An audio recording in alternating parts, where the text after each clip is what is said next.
They sold everything, quit their jobs, and spent 6 years driving through 60 countries, building a channel, an audience, and an identity around one simple promise: they would never stop moving.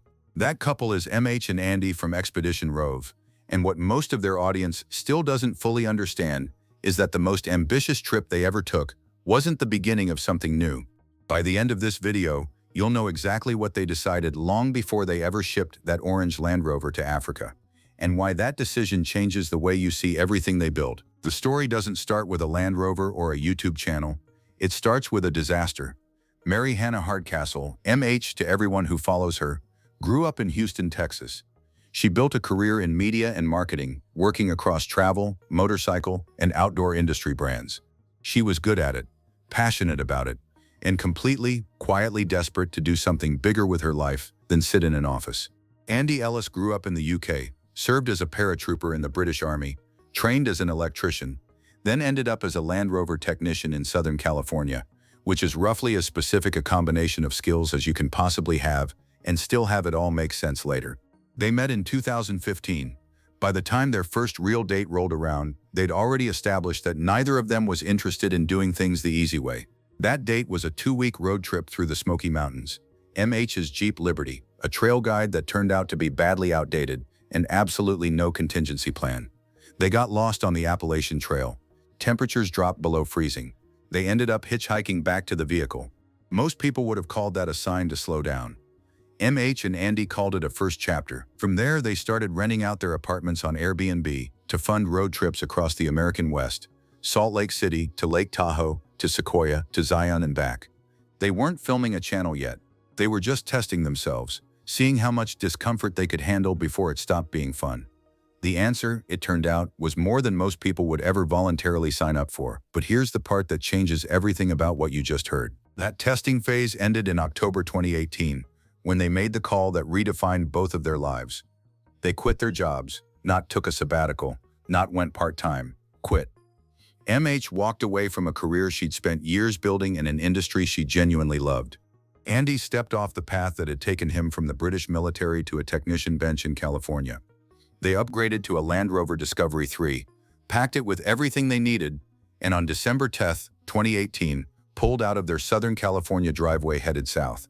The plan was Argentina.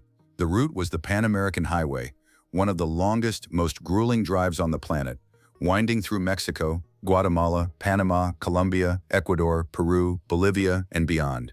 9 months, 25,000 miles, 14 countries.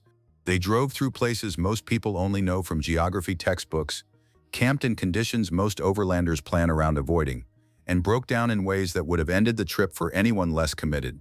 When they finally reached Ushuaia, the southernmost city in the world, known simply as the end of the world, they called their families to say they were safe, and then they told them they weren't coming home yet.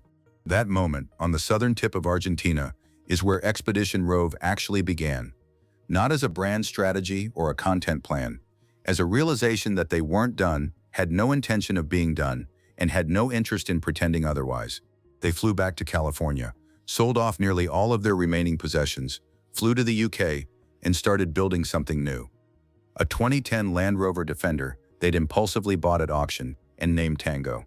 And if you think that was surprising, stay with me, because this next part is why the whole story matters. The story of how Tango entered their lives is the kind of story that sounds made up. They were in Bolivia, specifically on the Uyuni Salt Flats, the vast, blinding white expanse that stretches across southwestern Bolivia at over 11,000 feet above sea level.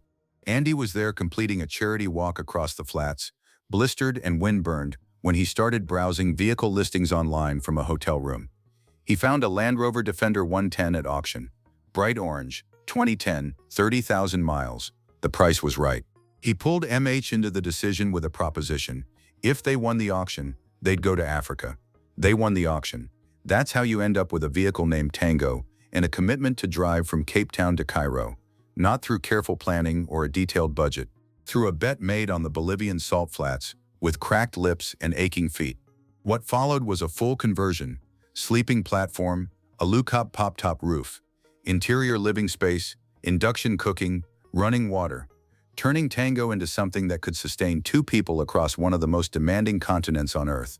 In March 2020, They packed it into a shipping container and sent it to South Africa. 3 weeks later, the world shut down. Most people who know this story stop here. But the real story starts right now. COVID-19 didn't just delay the Africa trip, it detonated it. Tango spent 7 months in transit, shipped to South Africa, then shipped back when the borders closed, sitting in containers while MH and Andy waited in the UK with no timeline and no guarantee. By the time it made it home, they had lost most of a year to a plan that had evaporated. Most people at that point would have reassessed, found a more achievable goal, built towards something safer. Instead, MH and Andy drove Tango to the Arctic Circle, in winter, with no diesel heater installed. Temperatures inside the vehicle dropped to -23°C overnight. Condensation from their breath formed icicles on the interior ceiling. Anything that wasn't stored in the fridge, soap, olive oil, froze solid. They documented all of it. That trip revealed exactly what Tango needed to be fully capable of handling the African continent. They spent the following year redesigning the entire interior layout before putting it to the test on a summer drive from the UK across Europe to Cappadocia, Turkey, roughly 5,000 miles through some of the most visually striking terrain in the world. By 2022, they were ready. In early 2023, they shipped Tango back to South Africa. This time, it arrived.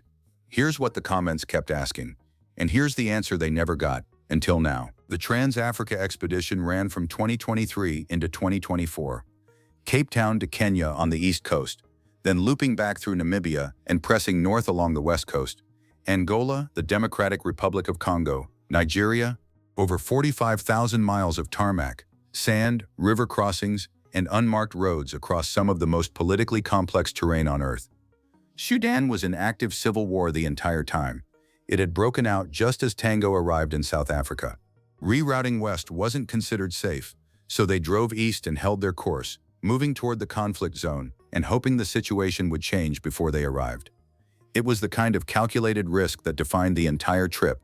Not reckless, but not comfortable either. What almost nobody in their audience knew while watching those videos was something MH later acknowledged in an interview with the equipment brand Dometic. She said they hadn't shared much about why they wanted to do Africa at that specific point in their lives. The reason, they both already knew that afterward, they were going to settle down, buy a place, potentially start a family. Africa was something they had agreed had to happen before that chapter began, not after. The audience watching the Africa series thought they were watching the next expedition. They were actually watching the last one. And that's when the decision was made, the one nobody around them saw coming. After 45,000 miles across Africa, after 6 years in 60 countries and 90,000 total miles across 4 continents, MH and Andy drove Tango home. Then they bought a house, not a home base between expeditions, not a place to store gear, a 1980s house in Idaho that needed, and still needs, a significant amount of work. The channel that once documented Sahara Desert crossings and Arctic Circle breakdowns now documents flooring decisions and plumbing surprises. MH described day one of the renovation as full of things they weren't expecting, and she used exactly the same tone she once used to describe breakdowns in remote West Africa. That's either a coping mechanism or a personality, probably both. The pivot wasn't quiet. It was intentional, announced, and executed with the same directness they brought to every other chapter of this story. They are still posting weekly. The audience, 226,000 Instagram followers, and a YouTube channel with millions of views, is still watching. Some of them are confused. Some of them are inspired. Most of them are just relieved the two of them made it through Sudan. What MH and Andy actually built over 6 years wasn't a travel channel. It was proof that the life most people spend their whole careers postponing is survivable, and that walking away from it on your own terms is just as hard as starting it in the first place. Right now, they're somewhere in Idaho, pulling up old floors and rewiring whatever a 1980s house needs rewired, with Tango parked outside and 60 countries in the rear view. The next chapter isn't mapped yet, but given their track record, it's probably already been decided in a hotel room somewhere, over a bad map and a bet neither of them should have taken. Would you ever walk away from a stable career to drive the world with nothing but a Land Rover and a plan you made up as you went? Or is that the kind of risk that only looks worth it once it's already over?